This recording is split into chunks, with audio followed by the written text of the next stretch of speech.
Just as a matter of clarification, Word of God in the New Testament does not just mean the Bible. You'll hear this misstated by evangelicals constantly. They'll say, I've got the Word of God. They pick up the Bible. This is the Word of God. That is not strictly true to the vocabulary of the New Testament. The Word of God is a much more focused term. It's a technical term for the gospel of the kingdom. When they talk about the Bible, in the Bible, they call it the Scriptures. Paul says to Timothy, you from youth have known the Holy Scriptures. And so you've known the Word of God. Now, I'm not denying that it is the Word and words of God, but the technical term is the Scriptures. Within the Scriptures, you have the technical term for the gospel of the kingdom, which Jesus made so much of in the parable of the sower, where he says, you must have the word of the kingdom sown in your heart. Final text in Luke 4, Jesus said, I must preach the kingdom of God, that's the reason I was sent. And they gathered around to hear the word of God, you see.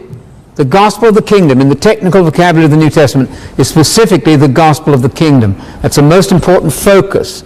But otherwise you'll miss it. When you see the word constantly, the word did this, or the word was spoken, the word was preached, you're not just talking vaguely about the Bible. They didn't gather in the book of Acts in a synagogue to hear a lecture on the Bible. They heard the gospel of the kingdom as Jesus preached it.